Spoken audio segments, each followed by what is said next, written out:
look out. Here come former SportsCenter anchor Bob Stevens, esteemed basketball coach Rich Basirico, and Hall of Fame sports writer Curry Kirkpatrick. And someone's going under the bus. Welcome in. We begin by throwing our esteemed sports writer Curry Kirkpatrick under the bus right to begin with, because he's not here on a week where he should be, because there's so much of stuff he cares about and cares so much about that is sports news. But so we'll send him under the bus. We'll send him to the bench.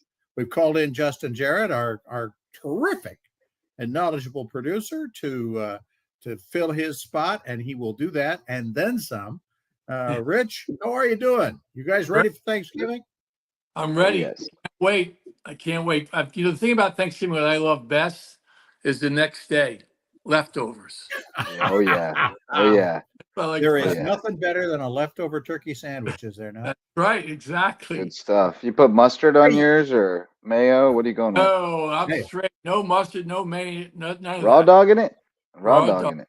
For sure. Wow. I love mine with mayo, but I'm a mustard guy. Oh, come on, please. Wow. You make me feel nauseous. All right. Well, I was going to do Thanksgiving at the end. Let's do it right off the top, though, since we're talking about it. Okay, we said Friday is probably the favorite part of it. We all agree on that. The number one thing, though, that has to happen on Thanksgiving, the one thing that has to be a part of the feast. Well, talking about the one thing is the Giants playing Dallas Cowboys. Does that count? That one of those teams that is going to win, I think. Maybe it ends up in a tie. Could be a tie. But somebody's going to get a W, and those two teams are probably the two worst teams in the NFL, I would think. That's probably when I'll take. That's the highlight of the day for me is the post-meal nap, and I'm going to try to time that with the Dallas Giants game if at all possible. Shouldn't be hard to do. I'll you have about a 4-hour nap. We'll take a nap for sure. I'll probably just fall asleep. But there's some. I mean, the first game, Detroit and was it the Bears? Should be a good game. I mean, be fun. And the last game will be a good one. Miami, right? Exactly. Miami having to play in Green Bay. Right. Yeah. That could be fun. But 26 degrees, I heard today. They were expecting to kick off. Well, talking about weather and talking about NFL, how about last week when the Steelers played the Cleveland Browns? That was awesome. And watching that game in the snow was just outside. I loved that. Wasn't I that absolutely great? loved it. But I got to throw the Steelers under the bus. So here they are, great. I think they're 9-2 at the time. Coaching staff is, they rave about their coaching staff. The fans are amazing. And here they are, not playing well, but they got 3rd and 4. They're driving. This is a chance to go ahead in the game. And he throws a 30-yard pass in the snow down the sidelines. Like, how about get 4 yards and get the first down? We're going to throw a sideline pass in the snow down the sidelines. Then, of course, they don't get the first down. They got a kick. Then they have 3rd and 6 inches, and he's in a shotgun. Why are we in a shotgun 3rd and 6? I mean, it's 6 inches, not 3rd and 6, 6 inches. Can we not just do a quarterback sneak? How many times have you seen a quarterback sneak done where they don't get it? Rarely. Very often. Yeah. Rarely. It's almost like they know. Especially in the age of the tush push. Right. You can put your biggest lineman behind him, just push him forward. Yeah. And then they go for a 2-point conversion and they throw a fade to the sideline. How many times does that work? Yeah. Don't even get me started on the fade. The shotgun and the fades in the end zone. I have PTSD from so many years of Mizzou football. We would just drive down the field and then just get stuck inside the 10. Yeah. So frustrating. I don't understand. Rich, the one thing you did not take into consideration, though, Rich, is that they were playing the Browns. Okay. And that 30-yard pass, why a Browns cornerback did not fall down halfway to cover it, so they completed it.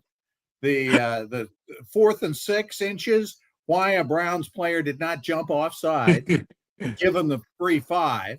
that they were playing the percentages. They were playing the Browns. Yeah.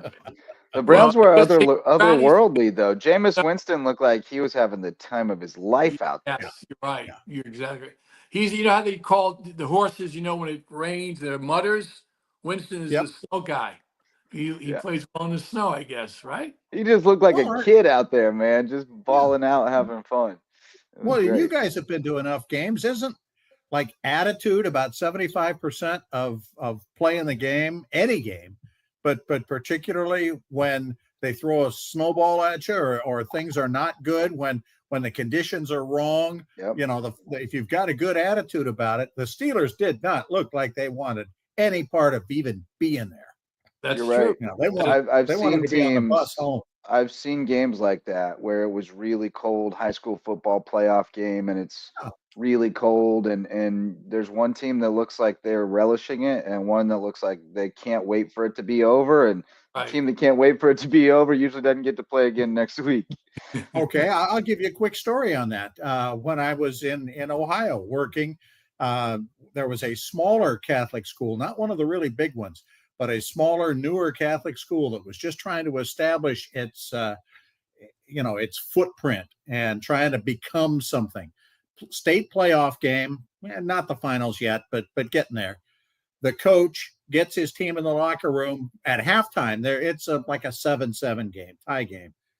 Coach gets some guys going at halftime about the weather. It was cold. It was nasty.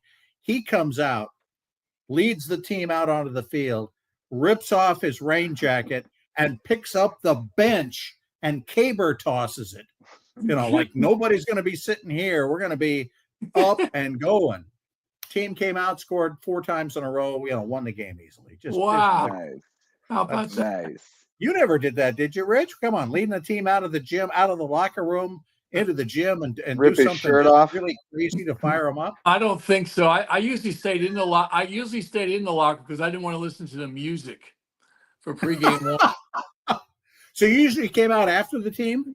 Yes. Never. I don't get that. I know in football, the coaches always lead the teams onto the field. I don't understand. I don't understand what it. Why don't you, it's an odd look to me. It's an odd look to me when they run out in front of them. And then you come out after the team. Why are you in front of the team? So that you're all Hoosiers then. Isn't that what Gene Hackman did in Hoosiers, is always come out after the team? Yeah. Yeah. Yeah, Rich makes his he makes his appearance. He makes people wait for the appearance of. I just didn't want to listen to the music. Hey, you know what? Look, we'll change up the order since we kind of started talking pro football. Let's do it first. You talked about the Cowboys playing in that game. They're going to have lots to talk about because even though the two teams are awful, because the Giants have now given up for sure on Daniel Jones. That makes you happy, Rich. He's got a new home. Minnesota. I think the Vikings are collecting all the infinity stones of the failed New York quarterbacks. They've got Sam Darnold. Now they've got Daniel Jones. They're going to go get Zach Wilson and then Aaron Rodgers. And then it's over. Vikings are going to win that Super Bowl finally. Guys, don't be surprised. Daniel Jones gets a chance somehow, some way this year and next year there that he doesn't do well. I bet you he does. If he gets time to throw, he's got 2 really outstanding wide receivers of the Vikings. I bet you he does well. Look at Darnold. Darnold failed in several places before he and an offensive line. They have an offensive line as well. Well, hello. I mean, that's the key to all of this. For any quarterback.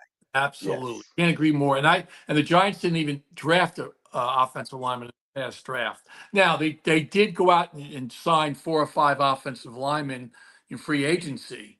But they're all hurt. Draft an offensive lineman every year, and build them up. But the offensive line has killed the Giants. Look at Barkley. Look what he's done this year compared to last year. I was going to talk about the 3 running back. Running back has really been devalued in the NFL, but there were 3 of them this year whose teams pretty much gave up on them. Said, "Go ahead, you can leave." Right. Saquon, Derrick Henry, and then Josh Jacobs, who we're going to see also on Thanksgiving night against Miami.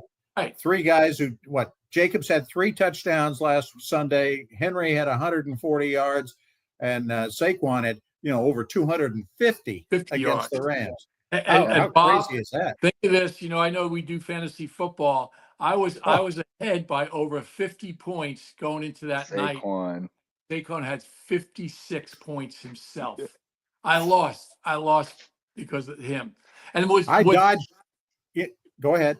No, so with 3 minutes to go, they're up by 2 touchdowns, and he's still in the game. And I'm yelling at the TV, "Why are you in the game? It's 3:00 to go." Get on the sideline. The next play, he runs 77 yards for a touchdown.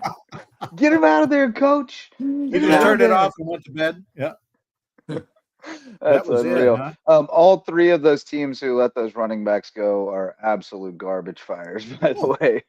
They're terrible. The Giants to Vegas, and what was the third one, Bob? I'm Giants, sorry. Derrick Henry was in Tennessee. Tennessee. And Josh Jacobs was in Vegas, yeah. All 3 teams are doing so poorly. Terrible teams. Just terrible. Horrible. Yeah. I mean, that's so.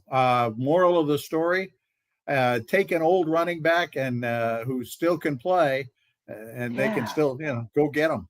Yeah, for sure. Well, Henry, we talked about who still can play is important, though. Don't bring back the reanimated corpse of Ezekiel Elliott. What a joke that was. Don't get one that can't play. That's what the Cowboys did. So, and they could have had Henry. Dallas could have had Henry. He wanted to play there. Yeah.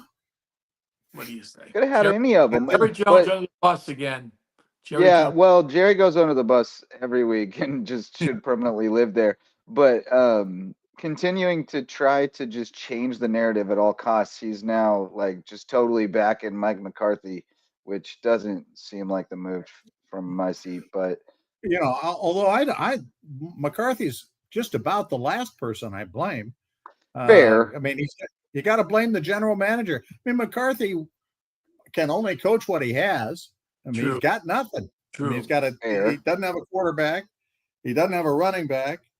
And, he won 12 games last year. And I think the year before, didn't they? I guess if he brings him back another year, that gives Jerry another year that he can use him as the whipping boy if it goes bad and not have to point the thumbs at himself. Doesn't seem to bother McCarthy to take it. He'll sit there and take it and cash the checks. Cash the checks. Yeah. There you go, baby. Cash the check. This is retirement job. Funny stuff. Jim Harbaugh loses to his brother for the 3rd straight time. He's now 0-3 against him. John Harbaugh, I don't want to say he's underrated, but he just continues to get it done with whatever it is he has. They're always going to be pretty good. Well, they're always knocking at the door, right? But for some reason, they just can't get to the Super Bowl. They'll be knocking on the door again this year for sure. They got the one. Yeah, Harbaugh got the one against his brother. Correct. Him, yeah, but they haven't been. Apparently, he's been beating Jim since they were kids. Even going back to like baseball and everything. He was always he always got the better of him. I think underrated is probably the right word for him. I don't think we hold him in quite high enough esteem as far as how long he's been able to stay in one place in an era where that's not easy to do, have sustained success and do it different ways, right? And adjust to the personality he's had at times, had to kind of overhaul his whole philosophy when he got Lamar Jackson in his lap, but has done a good job of it. I'm scared to death. As a Chiefs fan, I'm scared to death of them. They terrify me. You should be. They're a scary team to play. Yeah, definitely. Even more, I think, than Pittsburgh. I mean, Tomlin is finally now getting his props as being a whole lot better than people think he is, coach. But I think in watching the game, I'm watching the game on Thursday night with Tomlin on the sidelines, who I respect. That he's a terrific coach, but he's like he's staring out. And I never saw him say a word to anybody, not his assistants, not a player who came over to the sidelines. He didn't want to be there either. He's just staring out there, and he's like, who's making all these decisions? I mean, the head coach gets, the props when they win, and of course when they lose, people are jumping on their case. But is he making any decisions? Even the guy from Tampa Bay, have you ever seen him on the sidelines? He just has this little. Yeah, he doesn't do much. Yeah. And like, is he alive? I mean, somebody poke him in the back to make sure he's at the game and knows where he's at, because But it's you know, those guys are the sneaky ones, though. I mean, John Robinson, who we talked about a couple of weeks ago with his passing, he never said anything either, and they always seem to get it done. Yeah, You know, I mean, think to get it done, there's no question. But I mean, there's certain head coaches, they're up and down the sidelines, they're Right. constantly talking to the players, they're assistant coaches. Those two guys just literally stare out. It's almost like they're staring into space, like, where am I? What's going on here? But I think sometimes they're listening. I think sometimes they're listening when they're staring off. They're listening to what somody in their headset is processing. anything to the guys up top. I would presume that they would at some point talk back to them. But That's usually you how know, it again, works. In John Robinson's case, he never even had the headset on then. Yeah. You know, Well, you got the Prime. You got the Coach Prime. Coach Prime. There you go. with the microphone flipped up. Right, exactly. Exactly. Perfect time to segue to Coach Prime, which we will do in just a moment. We are, of course, brought to you by Hudson's, a great restaurant on Hilton Head Island. Hudson'sOnTheDocks.com. We're going to throw some more people under the bus. Maybe Coach Prime, maybe not. When we come back, stay with us.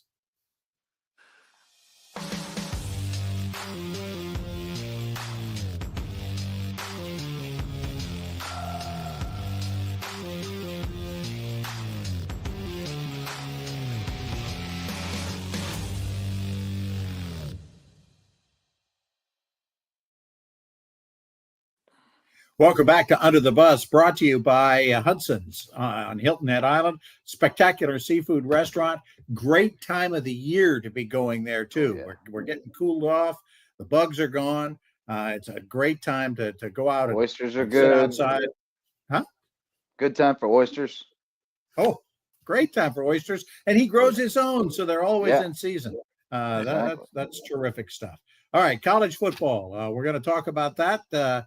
Thoughts on Coach Prime? He's got to win and get some help, I think, this weekend. That Big 12 is such a wacky conference now. Well, nobody who lost to Kansas should be allowed in. Year, right? Coach of the year, and they go and get beat by Kansas, who has a good team. Kansas has a good team, but you're talking about guys being underrated. I think he's overrated as a coach. Way overrated. On the other hand, he has, obviously they went under the bus last year and lost the last 6 in a row. But I was just reading actually a columnist in the Tulsa World today who was shouting out his praises in the fact that he is willing to be different, willing to do it a completely different way than everybody else does it. And remember, 2 years ago, Colorado was nothing. That's true. I mean, they were one of the worst programs in the country, and it should always be one of the better ones. Should be a great place to recruit. Right. Dion has made it a good place again, and they're got a chance to win a title in that weird conference where Kansas beats everybody and still can't win the conference. I think he's a great recruiter, and I think he's a great salesman, a pitchman, a marketer. I think that he understood this new landscape before anyone else did, the NIL thing, and he leveraged it to his advantage. I think that some of that advantage is going to wane as people figure out what's going on here and kind of follow his lead. And I do question the coaching acumen. The X's and O's are not that spectacular. He is also the one who allowed a guy to play both ways. Yes. And I love that. And nobody does that. And why does nobody do it? Because nobody else did. I mean, the coaching business, Coach, I'll ask you, coaches they can be brilliant at times, but boy, they will follow whatever's hot, won't they? Absolutely. You see it all the time, even at the high school level, Certain offenses, at one time it was the flex offense they called, and everybody's running the flex offense. And I'm old school. We used to run the Wing Auburn T. shuffle. The Auburn shuffle. People are like, what the heck is that? But it's something works. But it is so true. When a team is successful, they win a. Oh, lost him there for a second. He'll be back with us. Yep. But Justin, here, we know where he's going with this, and boy, the copycats live, don't they? The copycats. Well, and I was just thinking as he was talking about that, like, I remember Cam Newton came into the league, and everybody thought, well, this isn't gonna work. Like, you can't run speed option in the NFL. Yes, you can, and now everybody does. Now everybody wants a mobile quarterback. Yeah, and they run speed option, and they run quarterback runs, and it looks more like college offense all of a sudden. They spread the ball, they spread out at the line of scrimmage like they didn't before, and then you go back to the West Coast offense, right? I mean, that was the same thing. It totally innovated the offense in the NFL, and that people said it wouldn't work, and it did, and then it spread like wildfire, and now it's basically, for a long time, it was like the basis of most offensive packages in the NFL. So yeah, that's one of the great things about sports in general. I think for me is watching the evolution of it, and then things always come back around. The I was going to triple say, option will pop up every now and then, and I don't know. Going to come back around. There's Rich. I lost you. Sorry, guys. You got lost in the ether.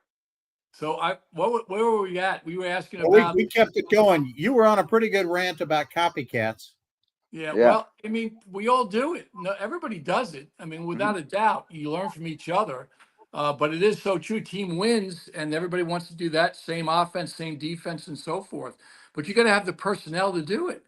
You just can't say, well, they ran the flex offense. Just say, well, you have to have the personnel. Well, everybody said, well, my personnel does that. Not necessarily. You got to have your shooters in the right place and receiving the ball where you want them to receive it, and so forth. So, but it's what coaches do. I mean, talking about Dion, he's the John Calipari of football. Yes, really, that's good. Great recruiter. Justin, when he talked about it, I mean, he can sell himself, and that's Calipari does that so well. But you get to the X's and O's, man. He's out to lunch. Yeah. Coach, you picked the right time. You decided when you wanted to leave the game, coaching the game. Yes. Mac Brown made the other decision. He thought he could still do it. North Carolina, his bosses decided he couldn't. When does a coach? Everybody's different, obviously, but how does a coach make that decision? That's a toughie. I just think, like, for me, when I decided to step away, it was just like, I still was enjoying it. I loved, teaching and being with the kids and hopefully having a impact, with life lessons and so forth. But I got to the point where we used to break down film all the time. And it was like breaking down film wasn't any fun anymore. I mean, I was like coming home from church on Sunday, and that's where my time was. From Friday night's game, I would spend the afternoon breaking down film. It was like, I'm not enjoying this anymore, and I thought it was just to a point in my life, I was getting up a little bit in age, and I felt, it was probably time to step away from it. Not because I still love it. It's still in my blood, but I enjoy it. I think for Mac Brown, some of it sometimes is your ego, that you don't want to step away from the program when you didn't have a very good year. Right. So Mac's not having a good year. They expected more from him. And, same thing with Aaron Rodgers. He doesn't want to step away from the Jets, even though they're saying, hey, here's the door. Why don't you leave? He doesn't want to end his career on this kind of season. And I don't think Mac Brown wanted to end his season, or his career, I should say, on the season they're having. I think that's exactly right. If they had, had a better year, I think he probably would have been ready to ride off. He probably should have last year. Yeah. They had a good season last year. And all the success they'd had. Yeah, probably overstayed it one year, and then he probably said, "Just give me one more," and they said, "Nah, we're good." Well, when James Madison beat him 70-50 in the opener. Yeah, he talked about walking away then. Remember that? He asked his players, should he step aside? Yeah. And of course, the players told him, no, not that. But he said early in the week, he did He didn't say, mean it. yeah, I know that. But he did say, I want to come back, but I haven't spoken to the athletic director yet. And then within 24 hours, the athletic director saying, no, you're not coming back. No. So We'll go someplace else. Was the athletic director down in Maui? Did Curry get in his ear and say, "Hey, time"? maybe you never know. Here's the connection. The athletic director at Carolina, Bubba Cunningham, was, he's a Notre Dame guy. And then before that, he was actually at Tulsa before he went to Notre Dame. But he's those guys, and he's had some success everywhere he's been, but maybe not ultimate success. So he's looking for, how can I put my stamp on it all? Sure. And maybe Absolutely. that's for somebody other than Mac Brown. Well, you only get a few years, right? I mean, the clock starts ticking when you get one of these big boy jobs, and you got to see some results, or they'll come after you with the pitchfork soon enough. Speaking of big boy jobs, Mike Norville, is he coaching for his job this last game of the season against Florida? I think he is. And it's interesting. He had such a great season last year, but they were undefeated. Right. In today's world, alumni don't have patience. There's zero patience. We want to win now, and not only now, every year. Every year we want to. And people are on Dabo at Clemson. Look at his record. A lot of schools would die to have his record, but they're not competing for a national championship every year. They're upset with them. Hey, if you win one, you better win a bunch. That's true. That is so true. Hey, speaking, you mentioned that. How many coaches? Here's my Thanksgiving quiz for you. How many college coaches are there currently still coaching who've won a national championship? Ooh. Oh gosh. That's a tough one. Yeah, because a bunch of them walked out the door with Alabama Saban. or LSU. Probably not a lot. Two. Yeah. Now that Mac is gone, and you could probably win bar bets from people who don't remember that Mac won one at Texas. It's just the two. It is just Dabo and Kirby. Yeah, Dabo. And I'm still thinking about my fantasy team. Debo's killing me. I'm thinking Dabo and Kirby Smart. Those are the only two. Wow. Kirby, that's right. That's it. Right. There you go. That's a good. And there's a possibility that neither one of them, could. Well, I guess Georgia's going to get in at this point. Clemson's still kind of on the bubble. They're on the. But isn't that? But with one more loss, Georgia could be in trouble too. That's true. But isn't it interesting with the having 12 teams and making decisions? Clemson's ranked 12th this week. They're up 12th, but they're not. When they show the brackets, Clemson's not in any of the brackets. So right. They got to be Carolina, because Carolina's ranked 18th or 12th. So that would be a quality win. But who knows? Well, yeah. They could also get chaos. They could also get help if Syracuse beats Miami. Correct. Then they get into the ACC championship game. Although, it's possible that the team that doesn't get into the ACC championship game could end up in better shape. Like Clemson could end up not getting in, and then Miami or SMU loses, then they jump over them, and they may end up sliding in. It is. That 12th spot's funky, right? Because they have to take a conference champion if they're ranked. If you're not a conference champion and you're in the 12th spot, you can get bumped. That's right. So, easy. And how about the four teams that are projected to get the bye? Right now, I know this isn't etched in stone, but they have Boise State, Texas, Miami, and Oregon. Miami, and we talked about this last week, Miami and Boise State, they're one of the top four teams. Yeah. So I don't know if not to me.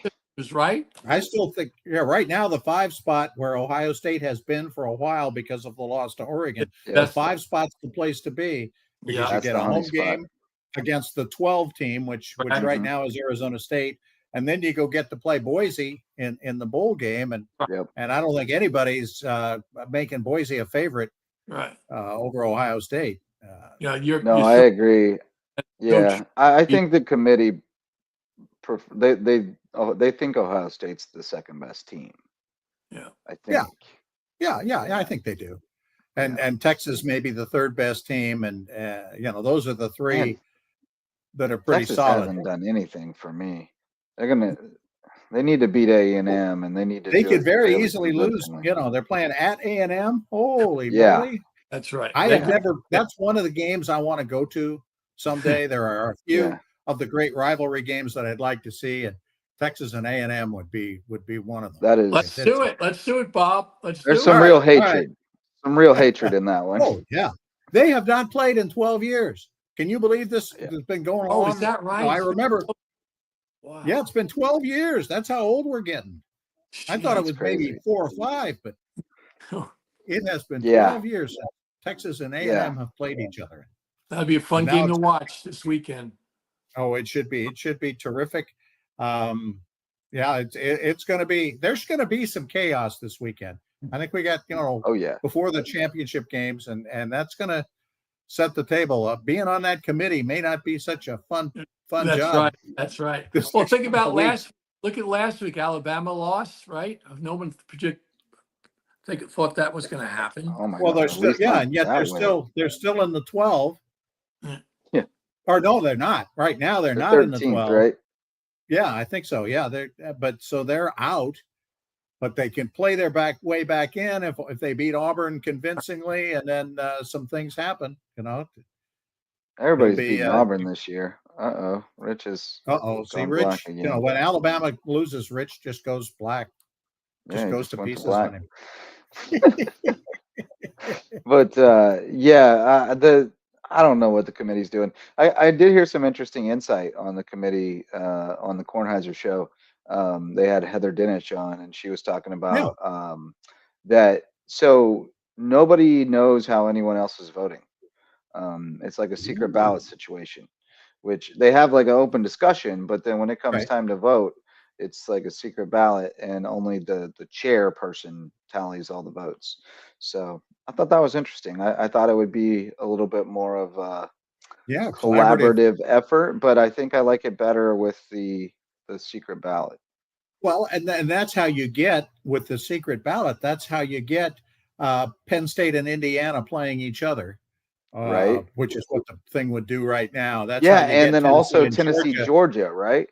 Yeah, that's how you get those matchups. Is when because if they had a chance to talk about it, they say, "Well, we don't want to see that again. Let's move them around a little bit." So it's not like the NCAA committee. Yeah.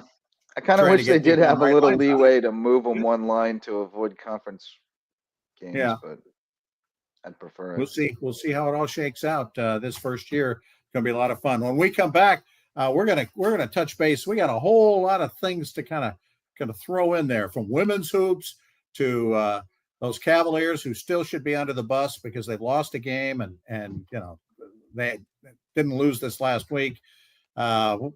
We got a whole lot of college hoops to talk about. Rich and Justin, you guys are going to carry that ball. We're going to come back and throw some people under the bus right after this. Under the Bus, brought to you by the folks at Hudson's on the docks.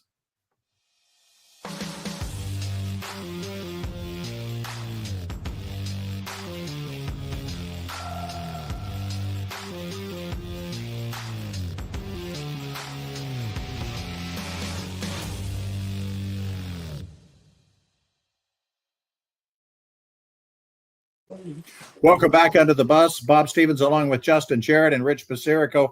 Curry Kirkpatrick is not with us. If you missed us last week when he was not with us, it was because he was on the beach in Maui. He is still on the beach. When he's not courtside. When he's not courtside. If you want to see Curry, and if we want to see Curry, you got to watch North Carolina hoops. I think they are playing Wednesday night against Michigan State. You will see Curry, particularly if they show pictures of Roy Williams, other prominent Roy Williams, other prominent Carolina folks who are there in Hawaiian shirts. Curry will be there, and I've been scouting for him whenever they're playing. I'm always looking. There's a lot of people clad in the Carolina blue, so it's it's hard to spot him. But yes, when they pan to Roy, you can usually catch a glimpse. For sure. Yeah. Rich, what happens in these Hawaiian tournaments? Because there are always upsets. I go back to, I go all the way back to Chaminade and Georgetown way back in the day. And that was the crushing. And Chaminade, Virginia. Virginia. Virginia. Oh, Virginia. Was it Virginia? Okay. Yeah, Ralph Sampson. Yeah. That was it, Ralph Sampson. I was thinking Thompson was the victim in there, but it was Ralph Sampson. But you go back to those kind of games. UConn, number 2 in the country, trying to repeat, and they get, they not only get beat, they get beat very close in overtimes on calls that are a little marginal. Hurley was out of control. He really was. Throw him under the bus, Rich. Get upset, but he was out of control, and he was on the officials from the beginning of the game to the end. Of course, the score is tied now. When you look at that replay, that was a foul. The guy was over his back. How does he's complaining about that call? It was a good call. He was over his back. You can look at it 16 different ways, and it was a foul. And for him to get a technical foul and have his team end up losing by a point is uncalled. It's unacceptable. It's unacceptable. It really is. And then, of course, they get beat last night. They lose 2 games in a row. They lost to Colorado last. So, and he was crying about the refs again, saying it was egregious. Egregious. Right. Well, you know what? When you start complaining about officials, you'll continue to lose because you're not dealing with why your team is not winning. You got to break down why your team is not winning defensively, whatever it may be. But you're spending your whole time bitching about the officials, and your players hear that. So now we didn't lose that game. It was the officials that lost that game. You don't get better that way. You never get better that way. If you start letting your players think that you're going to complain about the officials all the time, they have their justification of why we didn't win the game. It was the officiating, not us that we turned the ball over or couldn't make a foul shot. And then next week in practice, he'll yell at them for making excuses. Exactly. So true. Hey, is Penny Hardaway is he a decent coach? Are they a decent team? Tell me, Rich. I think they are this year. In the past, Bob, I've always thought Penny was one of another John Calipari. Could get kids in there, but you couldn't really coach them up. Great player himself, terrific player. Sure. But a lot of times, great players don't make great coaches. Look at Magic. Look at Larry Bird. Guys that could do it, and it came, I wouldn't say easy to them, but they don't understand why can't players do what they did.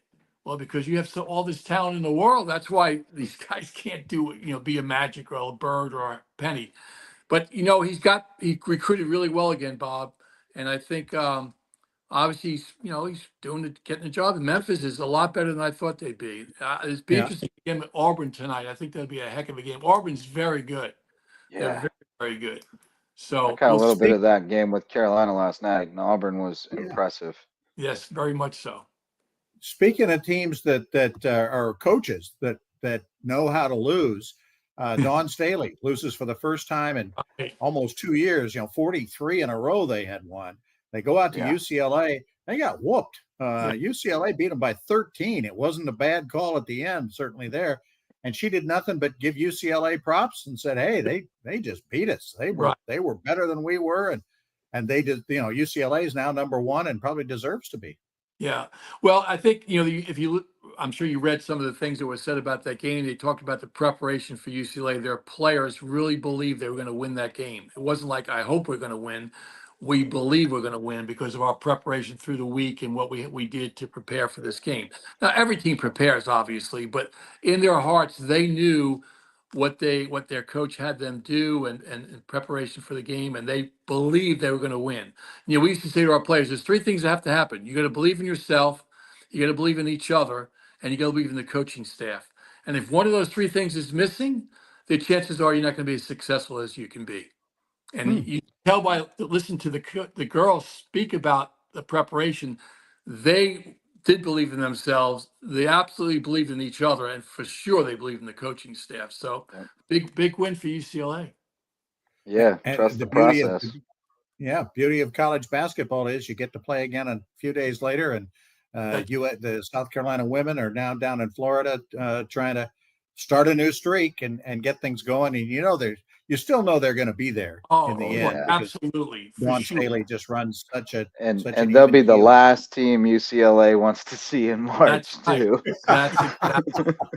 They're going to hope to be in a totally opposite bracket for sure.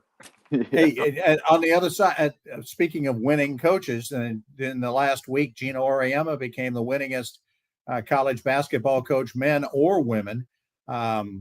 Pretty amazing what he's done. Is he the GOAT of if you were to pick, Rich, one coach to coach one game in college for you, who would you pick?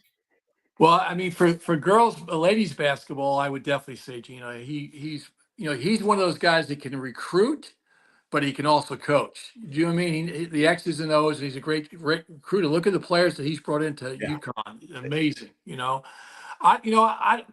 I don't know who the guy that, if I had to win one game, who would it be? I mean, there's so many great coaches: John Wooden, Bobby Knight, Krzyzewski. The one guy that I love, but he didn't coach in college, is Hubie Brown. I thought Hubie Brown is just such a good X and O guy and understands the game. I've learned Still so the much. best color commentator out there. He's terrific. He's outstanding. You look at, there's so many good head coaches in the men's side of it, and ladies too. Pat Summitt was terrific. Sure, he had a great run there for herself. But for the men's, I don't know. There's several guys. I don't know which one I would pick. I'm going to go with Hubie, college coach. Hubie. Yeah. I think the only knock on Auriemma as far as that question goes is he got a lot of those wins for a several year span where they were just head and shoulders better than anyone they played. And, that's to his credit with what he had built there, but also I don't know that it speaks to the coaching necessarily. So, like Wooden was kind of the same way, but also that guy was the wizard. Auerbach, I guess he wasn't a college coach either. Adolph Rupp, Henry Iba. The point being that he's up there with the legends. He's an all-timer. Hey, I'll tell a story, since that's what we're usually here for. One of the great newspaper, Justin, you're a newspaper guy. Rich, you love to read them. It was the New York papers, particularly the Hartford Courant, the paper that has to cover UConn the most. When Jim Calhoun was coaching the men, and they had won a championship, and the women had won a championship. One day, page 1A, front page of the paper, the Hartford Courant broke the story that the two were going to change jobs. Yeah, and it was, and the date was guys explaining, how, and at the very end of the story, they reminded you that it was coming out on April Fool's Day. Fool's Day, yeah. I was just going to say April Fool's. Yep. That was an all-timer. Yeah. Great. Maybe that was the beginning, though, of the disbelief of the media that now prevails around the world. They didn't buy that story, and it's just gone downhill from there. Well, I guess it started with Sid Finch, right? Right. Yeah, Sid Finch. Legend of Sid Finch. That's right. He was we have to get on to Curry about that, by the way. Okay. Next time he's on, we got to remind him. We got to do Sid Finch. We got to have him tell what they knew. He's got to have an inside story on it. Yeah. We may have to do a Under the Bus special report, the behind the scenes of the legend of Sid Finch. That'd be cool. One other thing I wanted to get into, we've certainly gone enough time already, but I wanted to ask Coach about this since we got him without Curry, getting in the way. I just saw this note. In 1996-97, when the Bulls were at their peak, they averaged 41 mid-range jump shots a game. Okay. Whoa. This year, Sacramento leads the NBA with 14 a game. Most teams don't even take double digits of mid-range jumper. The mid-range jumper is dead. It is dead in pro hoops. It really is. Could somebody bring it back and make something out of it? They absolutely should. That when they put that line out there, everybody just from little tots want to shoot behind that line, And not everybody has that range. Some people can shoot it, some can't. I think the game. Well, think about the NBA. They don't even throw it into the block on the post anymore. Everything's on the perimeter. I think they should go back to putting it in the post. Inside out. Inside out. Thank you. Exactly right. Inside out. And the mid-range game, you either get kids that can shoot the three or put it on the floor and go all the way to the rack, but there is no mid game. Zero. I mean, my Do we grandson. move the line? Well, my Well, grandson. that's when they kicked it inside was when there was no 3-point line. That's right.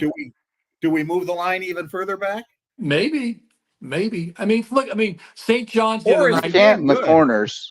We're already out of room in the corners. And the thing about the don't let them corners, shoot. They don't get to shoot it in the corners. It's a true arc. You know? But the corner 3-point shot is one of the toughest. You don't see the backboard. That's such a tough shot, and so many teams guys spot up behind the 3-point line there. You know, my grandson who's 12, I try to say the mid-range shot, but he's small. He's the smallest kid in the court. He's beyond the 3-point line, like way out, like whoa. But that's where you can get his shot off because no one's coming out to defend him out there. Does he yell Curry when he launches it? I'm sorry? Does he yell Curry when he launches it? No, but you know what? Monday night he played a middle school game. He hit 6 3-pointers. Whoa. 8th graders. So That's fantastic. it's not my favorite shot. It's not my favorite shot, but they got to go back to kicking the ball inside. They have to go back and do that. And just as Justin mentioned, inside-outside game is gone. It's not there anymore.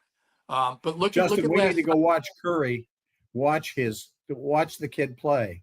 And so that because I bet Rich is going, no, yes. Yeah, exactly. Just like you did when you coached, right? Exactly. Without a doubt. Hands on the head, hands in the air. Last night, that's why I don't have any hair. You see this? I don't have any hair. But last night, Dickinson for Kansas was leading scorer midway because they were getting the ball to him. Of course, he made he gets kicked out of the game because he kicks the guy in the head. And then Self comes out and says, I don't really think he should have been kicked out of the game. Are you kidding me? He played it over and over again. He kicked the guy in the head on the ground. Although what happened and him getting kicked out inspired the rest of the team. They came back and won the game. That's right. Exactly. So making Curry proud. Anybody else under the bus? We're running out. Well, I got one last. I think this is in general. I use St. John's because they're one of my favorite teams. They were winning the other night. They were up. Well, they were up to 18. The other team Baylor came back. Then they got down. They went up in the second overtime by 4 with 32 seconds to go, and they shoot 1 for 4 from the foul line. How can major college basketball players cannot? That's 25%. And that's not the only game. I mean, you guys watch enough basketball to see how major college basketball players can't make foul shots. I don't understand it. What I don't understand is Pitino is a great coach. They run this out of bounds play knowing their player's going to get fouled. This guy's a 60% foul shooter, and he has been stepping back to the ball. Send that guy to the bathroom. Don't even get him.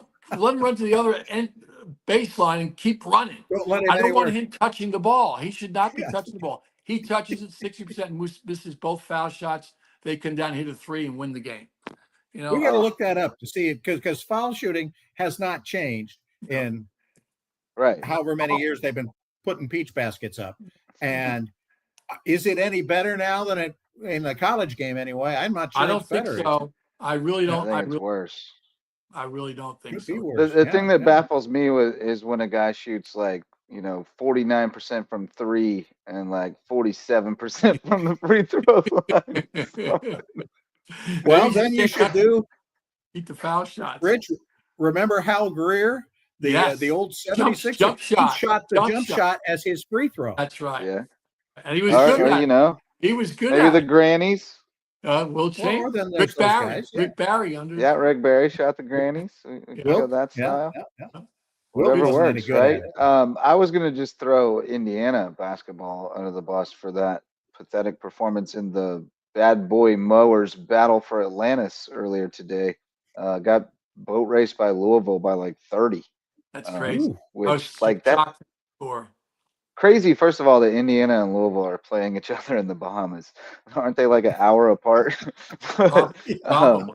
Yeah, but that's kind of like a regional rivalry game. You got to get up for that. Indiana's a top 15 team and just get smoked by 30. That's They must have been having a lot of fun out at Atlantis. That's a lot of Bahamas. Yeah, there you go. All right. Hopefully we'll get Curry back soon. Thanks, guys. It was a fun show this week. Let's get together, everybody. I want too much turkey. I want a turkey story from everybody next week. Let's do it. Extra pie for me. Thanks, everyone. Lots of pie. I got a pie recipe I'll tell you about next week. We'll do it. All right. Sounds good. And we'll throw some other people under the bus. Brought to you by Hudson's on the Docks. Happy Thanksgiving, fellas. Thanksgiving. Under the Bus is a production of the Loco Media Network and is filmed on the Hilton Head Island campus of the University of South Carolina, Beaufort. The executive producer is Justin Jarrett, with assistance from Trey Ramsey, Mahogany Hickman, and Adam Carroll.